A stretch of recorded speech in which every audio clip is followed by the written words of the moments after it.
ইনশাআল্লাহ। আলহামদুলিল্লাহ, আল্লাহু আকবার। আজকে ভালো লাগতেছে, আল্লাহর রহমতে। কারণ হলো যে আজকে ওরা সর্বোচ্চ ডিম দিচ্ছে।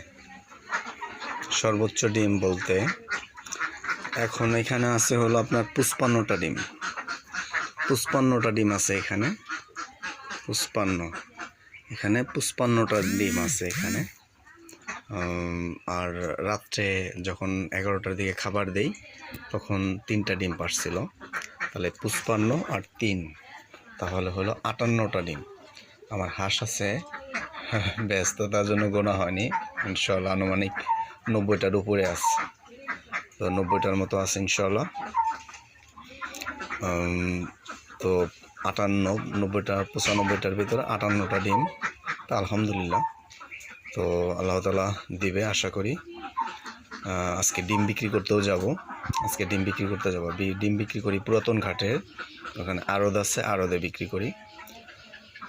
তো ব্যাপারটা হলো যে আপনার রমজানের ভিতরে আল্লাহর রহমতে তখন ডিমটা দিত ওরা 9টা, 8টা, 9টা, 10টা, 11টা, 12টা।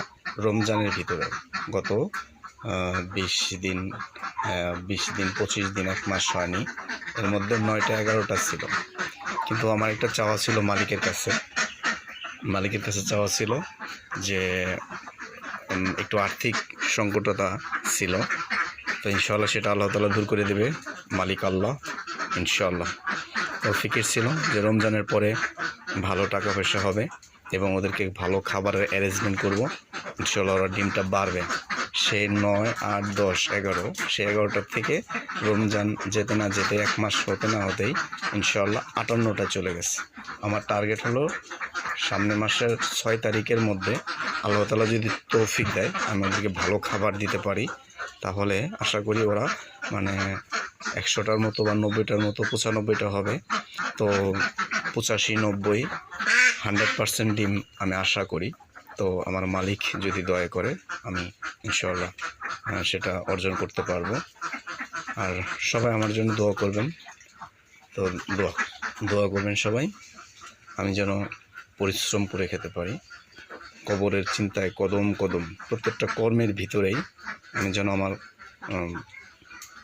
মালিকের হুকুম আহকাম এবং মালিকের গোলামি করেই চলতে পারি। এবং প্রত্যেকটা কর্মে, প্রত্যেকটা কাজে, প্রত্যেকটা কথায়, সব কিছুতেই কবর শব্দটা